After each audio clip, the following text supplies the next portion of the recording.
प्यारे बच्चों, मैं आज आपको प्राइम फैक्टराइजेशन यानी अभाज्य गुणनखंड के बारे में बताऊंगा। बच्चों, मेरा नाम है अरविंद, मैं हूं आपका मैथ टीचर।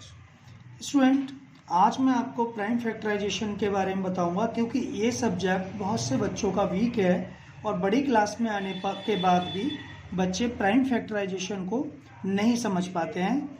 तो बच्चों, प्राइम फैक्टराइजेशन को समझने से पहले पहले हम प्राइम नंबर को समझेंगे। प्राइम नंबर यानी अभाज्य संख्याएं। स्टूडेंट, ध्यान से सुनिएगा, वे संख्याएं जो एक और स्वयं से ही विभाजित होती हैं, यानी एक और खुद के साथ ही विभाजित होती हैं, अभाज्य संख्याएं कहलाती हैं।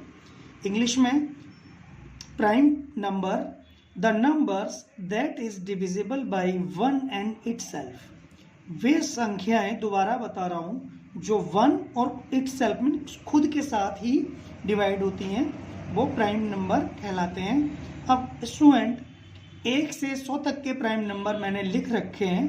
तो 1 से 100 तक के प्राइम नंबरों में सबसे छोटा प्राइम नंबर 2 है और सबसे बड़ा प्राइम नंबर है 97। स्टूडेंट, यहाँ ये आपको समझना जरूरी है, सबसे बड़ा प्राइम नंबर नहीं है 97, ये 1 से 100 तक के बीच ही है, यानी 100 तक की संख्याओं में 97 ही सबसे बड़ा है और 100 से ऊपर और भी बहुत सारे प्राइम नंबर होते हैं।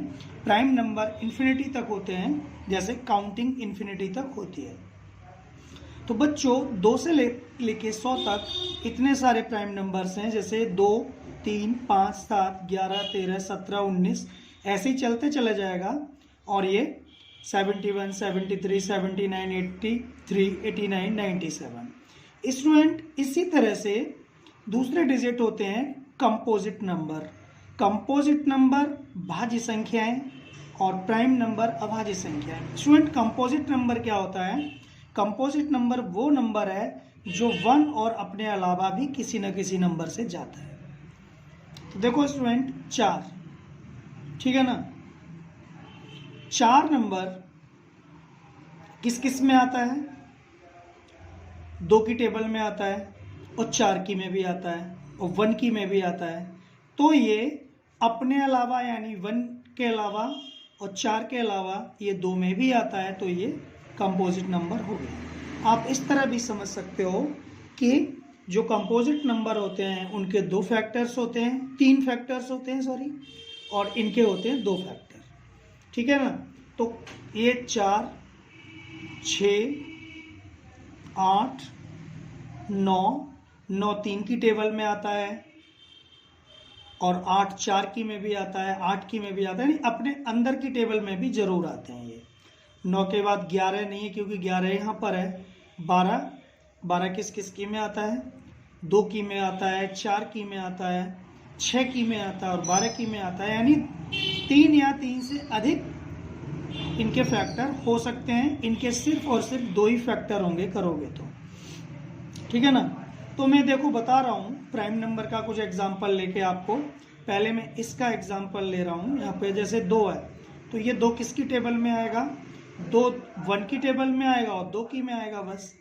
3 किसकी में आएगा? प्राइम नंबर का ले रहा हूँ, 1 की में आएगा और 3 की में आएगा। 5 किसकी में आएगा? 1 की में आएगा और 5 की में आएगा। 7 1 की में आएगा और इस तरह से सभी डिजिट्स के नंबर, ये 97 का भी देख लो, 1 की में आएगा और 97 की टेबल में आएगा। तो स्टूडेंट, प्राइम नंबर्स वो नंबर हैं जिनके केवल और केवल 2 ही फैक्टर होते हैं, 2 ही गुणनखंड होते हैं, या यूं कहें प्राइम नंबर वो नंबर होते हैं जो 1 और अपने आप से ही डिवाइड होते हैं, ठीक है ना? अब देखो इसका देख लीजिए, कंपोजिट नंबर का देख लीजिए। कंपोजिट नंबर का है, जैसे मान लीजिए कंपोजिट नंबर में 4 है, तो 1 की टेबल में आएगा, 2 की में आएगा और 4 की में आएगा। तो स्टूडेंट देखो 3 फैक्टर हो गए, 4 के बाद 6 ले लो, 1 की में आएगा। 1 की में तो हर नंबर आता है, चाहे कोई भी नंबर हो। नंबर 1 से हर संख्या डिविजिबल होती है। 2 की में आएगा कोई 2 3 जा 6, 3 की में आएगा 3 2 जा 6 और 6 की टेबल में भी 6 आएगा। इसी तरह से 8 का ले लो, मैंने बहुत थोड़े ही एग्जाम्पल लिए हैं आपको समझाने के लिए। 1 की में आएगा, 2 की में आएगा, 4 की में आएगा 4 2 जा 8, 2 4 जा 8 और 8 1 जा 8। तो स्टूडेंट देख रहे हैं इनके 4 फैक्टर हैं और इनके 2 फैक्टर्स हैं, इनके 3 फैक्टर्स हैं, यानी कंपोजिट नंबर के 2 से ज़्यादा फैक्टर्स होते हैं और प्राइम नंबर के 2 ही फैक्टर होते हैं एग्जैक्टली। तो कंपोजिट नंबर और प्राइम नंबर आप समझ गए होंगे बच्चों। अब मैं आपको प्राइम फैक्टराइजेशन बता रहा हूँ। देखो कंपोजिट नंबर का आपको जानना जरूरी था, मैं प्राइम फैक्टराइजेशन अभाज्य गुणनखंड आपको बताऊंगा, तो आप देखिए, ठीक है ना। पहले ले रहा हूं मैं 16, तो 16 के फैक्टर में यहां करूंगा। स्टूडेंट प्राइम फैक्टराइजेशन कर रहे हैं हम, तो प्राइम नंबर ही लेने हैं यहाँ पे हमें। तो आपको पता है 16 2 की टेबल में आता है, 2 कितने जा 16 होते हैं, 2 8 जा 16 होते हैं, और 2 4 जा 8 होता है, 2 2 जा 4 होता है, और 2 1 जा 2 होता है। तो ये डिवाइड हो गया 2 की टेबल में। 2 की टेबल से 16 कितने बार डिवाइड हुआ, 8 बार। अब 2 की टेबल में 8 कितनी बार डिवाइड होगा, 4 बार। 2 की टेबल से 4 कितनी बार डिवाइड होगा, 2 बार। और 2 की टेबल में 2 1 बार डिवाइड होगा। तो स्टूडेंट जो डिजिट आती जाती है उसी को डिवाइड करते जाते हैं और हमें 1 मिल जाता है नीचे, तब तक हम करते रहते हैं। तो इसके फैक्टर हो गए 2 इंटू 2 इंटू 2 इंटू 2। और एक बात और है, अगर हम इसका मल्टीप्लाई कर दें 2 2 2 2 का, तो 16 ही मिलना चाहिए। 2 2 जा 4, 4 2 जा 8, 8 2 जा 16। स्टूडेंट ऐसे ही 25 का लेंगे, तो 25 का मैं यहीं कर दे रहा हूँ 25 का। अब स्टूडेंट आपने देखा कि 2 की टेबल में तो 16 आता है, तो 2 से किया हमने। और 25 की 2 की टेबल में 25 आता ही नहीं है, क्योंकि ये 2 से डिवाइड ही नहीं है। तो हम 5 से करेंगे इसको, 5 5 जा 25 और 5 बन जा 5। तो इसके हो गए 5 इंटू 5, 5 5 जा 25 हमारा सही है। अगर ये मल्टीप्लाई सही नहीं होगा तो हमारा फैक्टराइजेशन भी सही नहीं होगा, ठीक है ना। अब मैं कर रहा हूँ 24 का। तो 24 का देखो 2 की टेबल में 2 1 जा, अब ये 10 जा से बड़ी डिजिट है, तो 2 एक एक करके करेंगे। 2 1 जा 2 और 2 2 जा 4। अब ये 12 हो गया। अब 2 की टेबल में 12 आता ही है।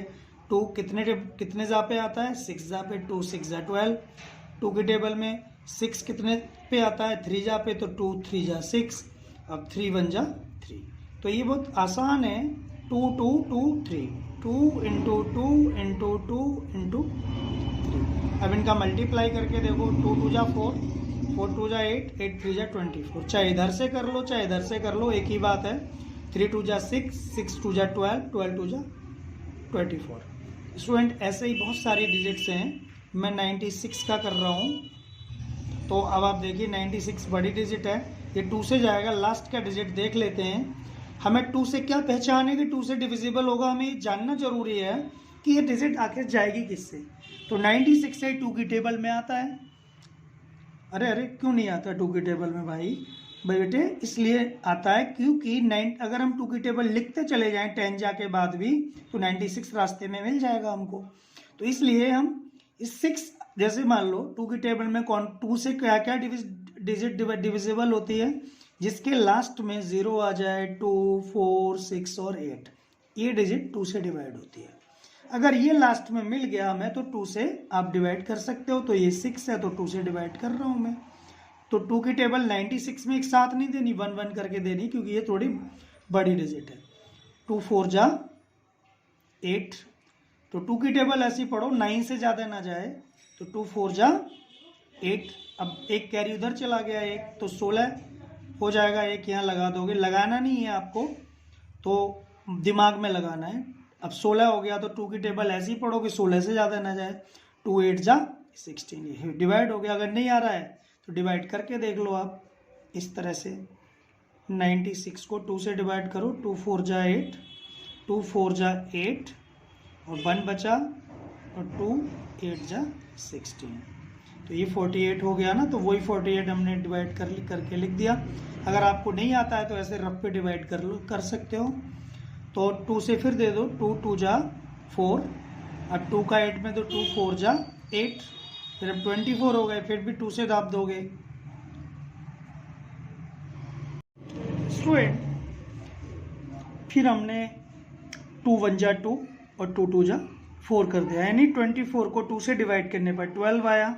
फिर हमने 2 की टेबल ऐसी पढ़ेंगे 12 से ज़्यादा ना जाए, तो ये 2 6 जा पे 12 होता है तो 6 जा कर दिया।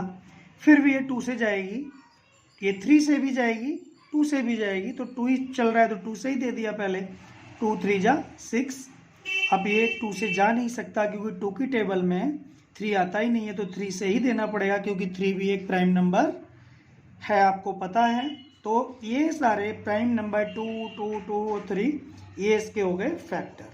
तो इसके फैक्टर क्या हो गए 96 के, मैं लिख रहा हूँ 2 इंटू 2 इंटू 1 2 3 4 5, 2 इंटू 2 1 2 3 4 5 और ये 3। अब इनका मल्टीप्लाई कर लो, 3 2 जा 6, 6 2 जा 12, 12 2 जा 24, 24 2 जा 48 और 48 2 जा 96।